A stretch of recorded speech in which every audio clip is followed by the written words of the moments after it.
Life जो है ups and down से भरी पड़ी हुई है, और एक डाउनफॉल, एक नेगेटिविटी, एक थॉट जो हमें बहुत नीचे लेके जाता है, और उस वक्त एक अक्षर, एक शब्द, या फिर एक वाक्य कहे, या एक पैराग्राफ हो, या एक राइटर का लिखा हुआ आर्टिकल, या एक कहानी हमारे लाइफ को चेंज करने में, ट्रांसफॉर्म करने में, या रिवील करने में, अंदर से एक नया प्रेरणा या इंस्पायर करने के लिए काफी हो जाती है। और आज के इस वीडियो में ऐसा ही कुछ आपके समक्ष में लेकर आया हूँ, और इस वीडियो को एंड तक सुनेंगे तो आपको कुछ एक कमाल की बेहतरीन आइडिया या कॉन्सेप्ट मिल जाएगा, और उस वक्त में उस पॉइंट को कैसे कैच करना है आपको जागरूक अवस्था में, ध्यान में आपको सुनना है। इस चैनल पर आप फर्स्ट टाइम आए हैं तो चैनल को लाइक जरूर कीजिए, और सब्सक्राइब कीजिए, और उन लोगों को शेयर कीजिए जिन्हें इनकी खास जरूरत है। आइए शुरू करते हैं आज का वीडियो। आज का जो डिस्कशन है वो एक ऐसे टॉपिक पे डिस्कशन हम करेंगे जो हमारे लाइफ में कंसिस्टेंसी मेंटेन करने के लिए हेल्प करेगा। कहीं पे भी आप लाइफ में आप ऐसा महसूस करें कि एक काम मैं शुरू तो करता हूँ बट कंसिस्टेंसी मेंटेन करने में मुझे बहुत बड़ी दिक्कत आती है। आज शुरू करता हूँ, एक दिन करता हूँ, 2 दिन फिर ब्रेक होता है, फिर मायूस हो जाते हैं, फिर थोड़ा शुरू करते हैं, फिर मायूस हो जाते हैं, कभी हेल्थ का हर्डल्स आ जाता है, या फिर कोई ऑब्स्टेकल फैमिली से आ जाता है, कोई ना कोई ऐसे व्यवधान या ब्रेक बीच में आ जाता है, और फिर वो एक्टिविटी की कंसिस्टेंसी टूट जाती है। अगर ये प्रॉब्लम को आप फेस कर रहे हैं, कोई भी एक्शन को कंसिस्टेंटली मेंटेन करने में आप अगर लैग कर रहे, हेल्थ में अगर आप चाहते कि रोज एक्सरसाइज करें, कहीं कुछ अच्छा फिजिक बनाए, या फिर बॉडी बिल्डिंग के लिए नहीं, एटलीस्ट फिटनेस के लिए आप वर्कआउट करना चाहते हैं, बट आप सुबह उठने के लिए थोड़ा कामयाब नहीं हो पा रहे, या फिर रात में सोने के लिए सही समय पे कामयाब नहीं हो पा रहे, या कोई भी एक्टिविटी अनकंट्रोल तरीके से हो रही है जिसका ऊपर आपका कंट्रोल्ड नहीं है, तो ये जो आज का टॉपिक है कि स्मॉल एक्शन बिग रिजल्ट, जैसे छोटा पैकेट बड़ा धमाका होता है ना, उस तरह से ये टॉपिक आपको बहुत हेल्प करेगा। बट आप मेरी आपसे रिक्वेस्ट है, एंड तक ध्यान से सुने। कुछ पॉइंट आपको मिलेंगे, कुछ नोट्स आपको मिलेंगे, लिखिए, और उसको कैसे इंप्लीमेंट कर सकते इसका पहले माइंडसेट बना लीजिए। बस सुनने से कुछ नहीं होगा जब तक हम कोई भी पॉइंट को इंप्लीमेंट नहीं करते हैं। और मैं जो भी चीजें आपको ये बताने वाला हूँ, ये मैंने कहीं से सीखी है, लर्न की है, कहीं बुक से, कोई वीडियो है, कोई स्क्रिप्चर है, कोई अलग अलग तरीके से ये इंफॉर्मेशन गैदर की है, ये मैं आपको शेयर कर रहा हूँ। मेरा मकसद यहाँ पे कुछ आपको सिखाने का नहीं, मेरा मकसद है जो एक नॉलेज मैंने कहीं से पाया है वो आपको शेयर करने का है। तो ये शेयरिंग का सिलसिला हम शुरू करते हैं। एक छोटी सी और बहुत बेहतरीन स्टोरी जो है, एक छोटी सी चिड़िया थी। वो चिड़िया अपने अंडे समंदर के किनारे पे दे देती है, और वो अपना और आगे जाके कहीं उड़ने के लिए जाती है, अपने अपने लिए, अपने परिवार के लिए जो दाना है, पानी है, उसका खाना है, वो लाने के लिए वो निकल जाती है।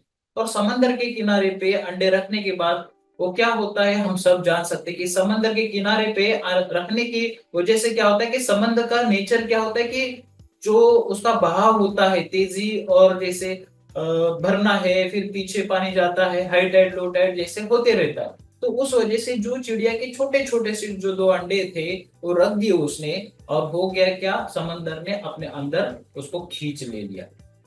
और थोड़ी देर बाद जब चिड़िया वापस वहां पे आई और देखा क्या कि उसके जो दिए हुए अंडे थे वहां पे नहीं थे, और उसको ये लगा, और उसको ये पता हो गया था कि ये अंडे समंदर ने अपने आगोश में खींच लिए हैं।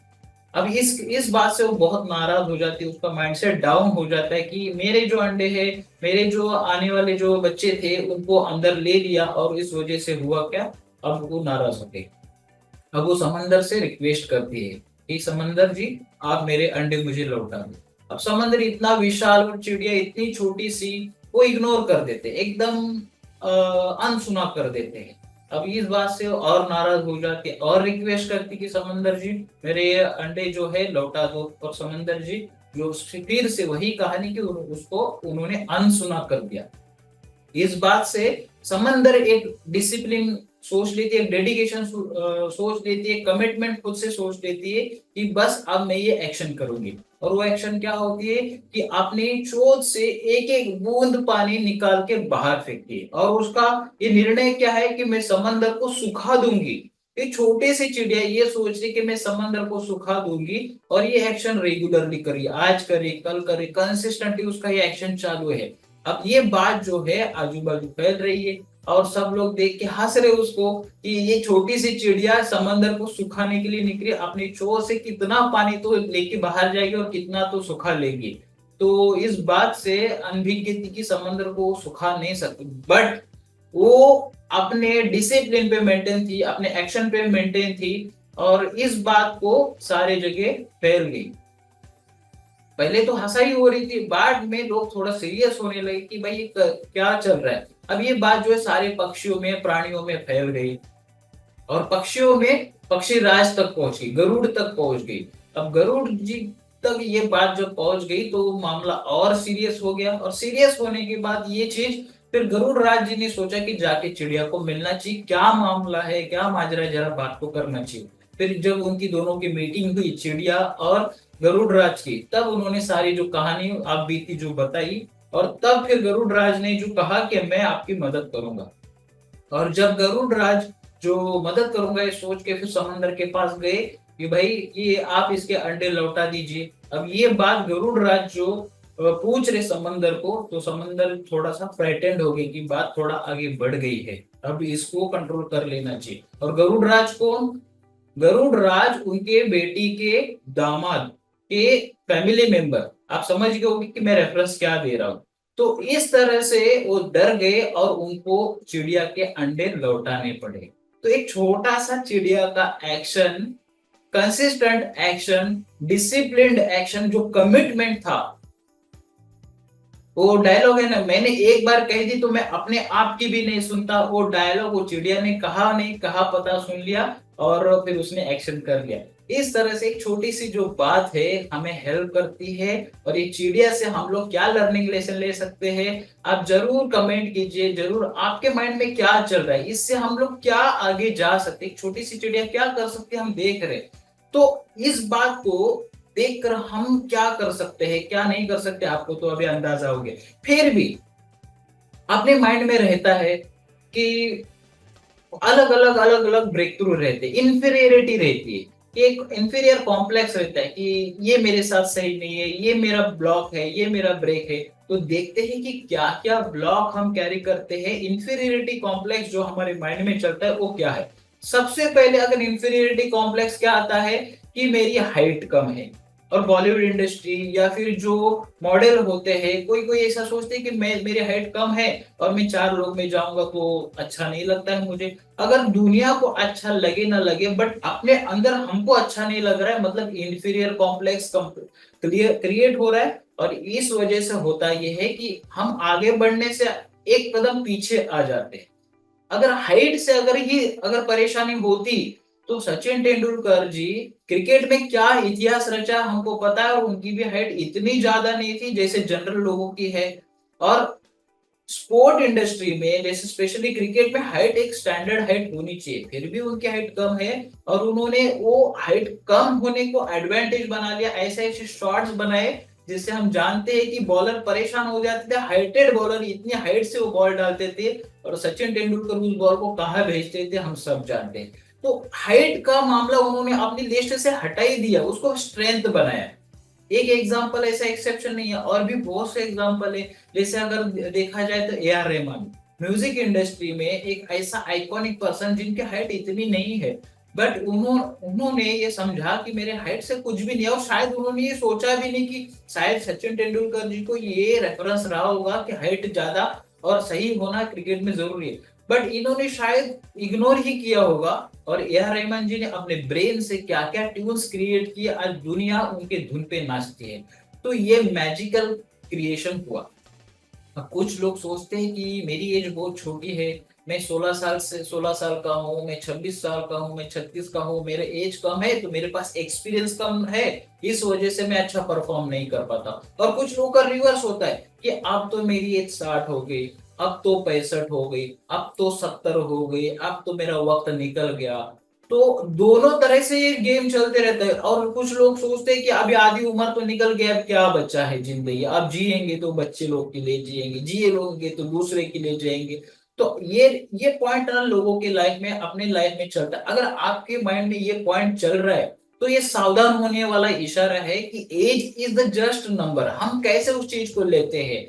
अगर इन्वेस्टमेंट के मामले में अगर देखा जाए तो 11 उम्र की जब टच किया था वॉरेन बफे जी ने इन्वेस्टमेंट शुरू की थी, और कुछ लोग तो एज 60 के बाद भी शुरू करते हैं। जो बचत करना है, पैसे साइड में करना है, उसके लिए कोई उम्र नहीं है, या कोई भी एक एक्टिविटी करनी है उसके लिए कोई एक उम्र हम बांध देते हैं। 58 में, 55 प्लस एज में केएफसी स्टार्ट हो गया, 55 प्लस एज में अजंता वॉच के जो मालिक उन्होंने वहां से शुरुआत की। तो age is the just number. ये एग्जांपल हमें बताते हैं कि हम उसका रेफरेंस कैसे लेते हैं। आज जो है वही सही एज है, जो बाकी है वो खास है, जो बीत गया सो बीत गया। आने वाला समय बहुत खास है, बहुत special. We are in a golden age. अब ये गोल्डन एज हमको कहाँ लेके जा सकता है, ये अपने आज के एक्शन में डिसाइड करते हैं कि आज क्या कर रहे हैं, आने वाले एक हफ्ते में क्या करने वाले हैं, और आने वाले एक महीने में क्या करने वाले। इस तरह से अपना महीना क्रिएट होता है, फिर महीना से साल, साल साल जब क्रिएट होता है तो इस तरह से एक पूरा डेकेड क्रिएट होता है। ये बात अगर हमारे माइंड में जाती है कि हम, हमारी एज मैटर नहीं करती, हमारा काम मैटर करता है, हम कैसे काम करते हैं। अगर जुकरबर्ग जी का एग्जांपल ले, फेसबुक अर्ली एज में उन्होंने बहुत अच्छा फॉर्मेशन किया। आज कंपनी फेसबुक या इंस्टाग्राम, आज लोग वहां पे एडिक्ट हो गए हैं, वहां पे लोग रहते हैं, उनका रेवेन्यू बहुत अच्छा सुपर चल रहा है। बट लोगों का रेफरेंस पॉइंट वो अपने बिजनेस के लिए यूज कर रहे हैं तो बहुत अच्छा है। अगर वो टाइम पास के लिए कर रहे हैं, अगर तो फिर उनके लिए काफी हानि का समय। तो ये क्रूशियल एज में हमारे लाइफ का 24 घंटे हम कितना समय कहाँ पे इन्वेस्ट करते, इससे हमारा एज का आने वाला टाइम जो है वो क्लियर करता है कि मैं कहाँ पहुंचने वाला हूँ। तीसरा जो पॉइंट अगर ले, इंफीरियरिटी अगर आती है तो मेरी अर्निंग कम है। आज जो अर्निंग है, हमने पीछे जो एक्शन लिया उसी वजह से आज अगर अर्निंग कम भी है, मान के लेते हैं कम भी है, मैं एक वीडियो इसके लिए स्पेशल बनाऊंगा कि हम लोग कहाँ पे, अगर इसकी तैयारी मेरी हो चुकी कि कितना इनकम है तो हम लोग मिडिल क्लास है, पुअर क्लास है, और उससे हम क्या रेफरेंस ले सकते हैं। अर्निंग से स्पेशली हम लोग कैसे क्लिक कर सकते हैं। आज लेस अर्निंग है तो आगे कैसे हम लोग जा सकते हैं, ये ध्यान में रखना चाहिए। और नेचर का रूल हमें समझना पड़ेगा। एक बीज डालते हैं तो 1000 बीज देता है। आप जहां हो सके, जैसे हो सके, मदद करना शुरू कर दीजिए, वक्त से, पैसे से, तो ऑटोमेटिकली वो गेन होगा। नेचर देने को मानता है, लेने को लेता भी है, बट वो देता ज्यादा है। तो आज अगर अर्निंग कम है तो start with the single rupees. 1 रुपये से चैरिटी से शुरुआत कीजिए, 10 रुपए, मंथली 100, जहां आप कर सकते। कंसिस्टेंसी मैटर करती है, रेगुलरिटी माइंड करती है। अब देखिए कि सचिन तेंदुलकर जी हो, रहमान जी हो, या मार्क जुकर जी हो, या फिर इतने बड़े बड़े नाम हमने अभी सुने और सुन रहे, और भी नए नए दिग्गज लोग क्रिएट हो रहे। तो एक कंसिस्टेंसी मैटर करती है। रिजल्ट कब आएगा, अगर वॉरेन बफेट जी का सक्सेस ग्राफ अगर देखेंगे कि जब उन्होंने शुरुआत किया था ग्राफ ऐसे चल रहा था उनकी इनकम का, और जब आखिर में देखा तो ये ऐसा हाई राइज आया था। तो क्या सोचा होगा उन्होंने, क्या लोग देखते होंगे। उनका नाम तो एक 15 साल पहले, 10 साल पहले शायद किसी को पता भी नहीं था, उनकी इंडस्ट्री के लोग ही जानते होंगे। आज बिल गेट्स लोग करते थे, बट वॉरेन बफेट जी का नाम कहीं नहीं था। आज वॉरेन बफेट जी का नाम फाइनेंस की इंडस्ट्री में लिया जाता है। तो मैं कहना ये चाहता हूं कि आज अर्निंग भले ही कम है, बट आज की एक्शन मैटर करती है कि कल क्या हम लोग कमा सकते हैं। एक एक्शन दूसरे एक्शन को जन्म देती है। इस बात को हम लोग अगर गांठ बांध ले तो फिर ये पक्की बात है कि हमको सक्सेस की जर्नी अचीव करने के लिए कोई नहीं रोक पाएगा। और दूसरा अगर पॉइंट अगर मैं कहूं कि अगर हमको कंसिस्टेंसी मेंटेन करनी है, एक बुक आपको पढ़नी चाहिए जो जेम्स क्लियर जी ने लिखी है, एटॉमिक हैबिट्स। मार्वलस बुक है, अल्टीमेट बुक है। ये हमें एक स्टेप आगे कंसिस्टेंसी में आगे बढ़ाने के लिए हेल्प कर सकती है। उसका कुछ जो खास है, अगर आप पढ़ना चाहते तो पढ़िए, बट इसका क्रक्स जो है सार मैं आपको शेयर करने वाला हूं, और वो ये है कि ये चार्ट अगर आप देख पा रहे तो मैं आपको थोड़ा सा बताऊं कि काइजन उन्होंने समझाया है। ये अगर आपको बहुत क्लियर भी नहीं दिख रहा है अगर, तो थोड़ा सा फोकस करके जूम करके आप चेक कर सकते हैं। बट काइजन में क्या कहते हैं कि इस टॉपिक में क्या कहते हैं, 1% बेटर एवरी डे। कोई भी एक्टिविटी में 1% अगर हम बेटर करते तो साल में 365% हम लोग टाइम्स आगे बढ़ जाते हैं। उसी एक्टिविटी को 1% वर्स तरीके से कर ली, मतलब आज एक एक्टिविटी कर ली, ओके, शुरुआत तो कर दी, बट कल नहीं की, परसों नहीं की, शायद एक साल बाद आप उस एक्टिविटी में वर्स हुए रहेंगे, 2 साल बाद तो एकदम 66% डाउन, 3 साल के बाद 100% डाउन। मतलब एक चीज अगर हम सही से नहीं कर रहे तो इसका मीनिंग ये है कि आने वाले कुछ दिनों में इस सिस्टम से हम बाहर हो जाएंगे, माइनस में चले जाएंगे। और छोटा छोटा ये एक्शन कैसे सक्सेस के ग्राफ को ऊपर लेके जाता है, और 1% माइनस जो है अपने इनकम को, हेल्थ को, या जो पैराडाइम आप जहां पे आप स्ट्रगल कर रहे हैं वहां सोचिए कि फेलियर आप स्टैंप कर रहे हैं। If you want to stamp your failure then please continue with the minus activity. If you want to success in any activity, कोई भी एक्टिविटी में सक्सेस हमको पाना है तो एवरीडे एक छोटा सा एक्शन, मैं क्या कर सकता हूँ, सबसे पहले पूछिए मैं क्या कर सकता हूँ, मैं क्या कर सकता हूँ, मैं क्या कर सकता हूँ, मैं कैसे बेहतर कर सकता हूँ। इस पॉइंट से ही हम लोग जाएंगे तो हम लोग आगे जरूर जाएंगे। अब क्या मैं क्या बेहतर कर सकता हूँ, मैं क्या कर सकता हूँ, व्हाट कैन आई डू, मैं क्या कर सकता हूँ, और मेरी एक्शन रेंज में क्या है, मेरे पॉकेट रेंज में क्या है, ये हम लोग डिस्कस कर सकते हैं। देखो सबसे इंपॉर्टेंट क्या, हेल्थ के लिए सब लोग जानते हैं कि 10 मिनट वॉकिंग करना हमारे हार्ट के अर्ली डेथ के रिस्क को बहुत रिड्यूस करता है। बस 10 मिनट वॉकिंग करना, इंटेंशनल वॉकिंग, ऐसे काम करते वक्त चलते फिरते वॉकिंग नहीं, इंटेंशनल वॉकिंग हमको हेल्प करती है। आपने अमेजन की स्टोरी तो सुनी होगी, जेफ बेजोस की। वो क्या कहते हैं, उनकी उनकी लाइफ का रेफरेंस क्या ले, उनका जो ये आज इतना बड़ा एंटरप्राइज है, इतना बड़ा एंटरप्रेन्योर वो बन गए हैं, कहां से शुरुआत हुई, एक गैरेज से उन्होंने बुक सेलिंग की शुरुआत की। एक गैरेज से बुक सेलिंग किंडल्स जहां से शुरुआत हुआ था, वो दुनिया दुनिया में जहां जहां वो बुक पहुंचाने का काम करते हैं। आज कोई एक घर अछूता शायद रहा होगा कि जिस घर में अमेजोन की डिलीवरी नहीं गई होगी। अभी अमेजोन तो बहुत एडवांसमेंट लेके आ रहा है, एआई लेके आ रहा है, और अलग अलग नया नया टेक्नोलॉजी वो इम्प्लीमेंट करते, काइजन उनका इम्प्लीमेंट हो रहा है। काइजन अगर नाम कहां से आया तो जापान से आया है, टोयोटा ने उसको इतना अच्छा इम्प्लीमेंट किया है कि हम लोग सोच ही नहीं सकते कि ऐसा भी कुछ हो सकता है। एक बार का एक रेफरेंस दूं कि अमेरिका में एक ऑर्डर दिया गया था जापान को कि आप गाड़ियां बनाइए और हम लोग 3 डिफेक्ट एक्सेप्ट करेंगे। तो लोग सोच रहे कि 3 डिफेक्ट एक्सेप्ट करेंगे, ऐसी तो क्या वजह है। तो उन्होंने गाड़ियां अच्छी बनाई टोयोटा ने, और 100 गाड़ियां अच्छे से बना के दी और 3 डिफेक्टेड गाड़ियां पहुंचे। उनको ये समझने में नहीं आया था कि 3 डिफेक्टेड गाड़ियां बनाए कैसे। देखो कहाँ पे एक्टिविटी की हाइट है। आज टोयोटा में कम से कम साल में 40 से 50 हजार काइजन होते, मतलब उनके एम्प्लॉय, उनका हर एक जो लोअर कैडर का हो या अपर कैडर का हो, एक एक इनपुट देते रहता है, फीडबैक देते रहता है कि करना कैसे, आगे बढ़ना कैसे। और एक छोटा छोटा छोटा जो काइजन आ जाता है, इम्प्लीमेंटेशन आता है, फीडबैक आ जाता है, वो ले लेते हैं और कैसे उसको एक्टिविटी में ला सकते हैं, कैसे अपने बिजनेस को बेहतर कर सकते हैं, कैसे गाड़ियों को परफॉर्मेंस में ला सकते हैं, ये सोच वहां पे डिसाइड होती है। और कहा मैंने कहीं सुना था कि टोयोटा की गाड़ी लिए मतलब 3 इयर्स विदाउट मेंटेनेंस में आराम से चलेगी, मतलब 1000 डे की गारंटी रहती है उनकी। इस तरह से अगर कोई एक काम करता है तो फिर हाइट्स तो पहुंचना तय है।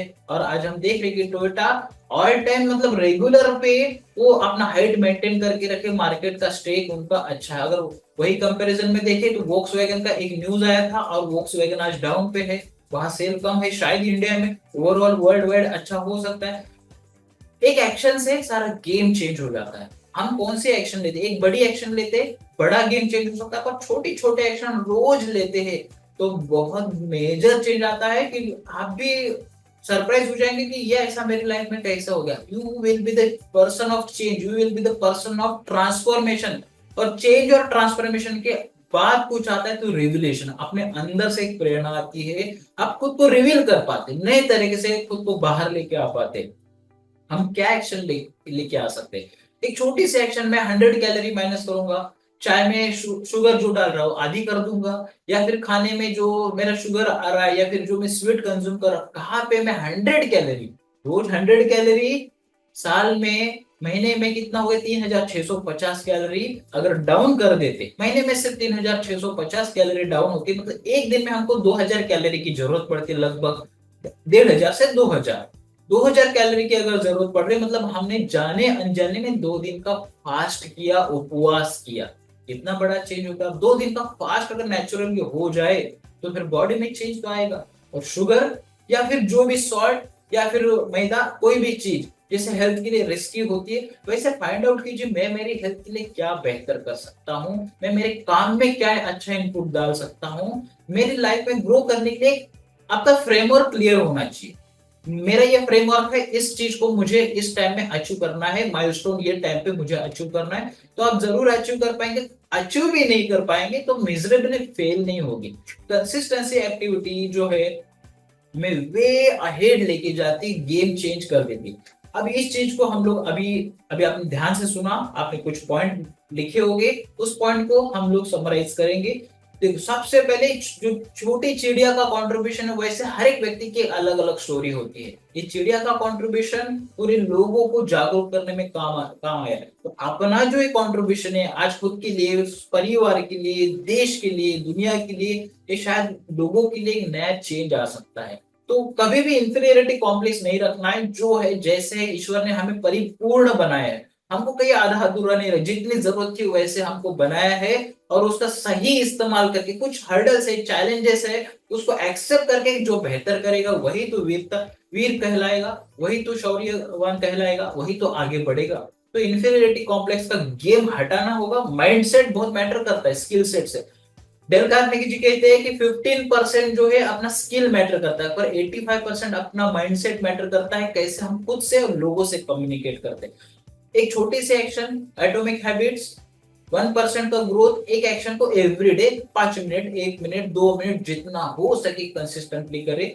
और मैं क्या कर सकता हूँ आज से, मेरे एक्शन रेंज में क्या है, मेरे पॉकेट में क्या है, मेरे दायरे में क्या है, मेरी बाउंड्री में क्या है, मैं क्या इनपुट लेके आ सकता हूँ। ये टॉपिक अगर ये बातें, इन बातें आपने गांठ बांध ली, तो आपका 3 साल संवरने से कोई नहीं रोक सकेगा, शायद जिंदगी बदलने से कोई नहीं रोक सकेगा। ये मैं शायद बहुत बड़ा ओवर कमिटमेंट कर रहा हूँ, बट कुछ ऐसे छोटी छोटी चीजें मैंने मेरी लाइफ में महसूस की है, वही मैं चाहता हूँ कि मैंने जो महसूस किया, मैंने जो ग्रोथ मेरी लाइफ में पाया, स्टेप बाय स्टेप, शायद छोटा छोटा ग्रोथ है।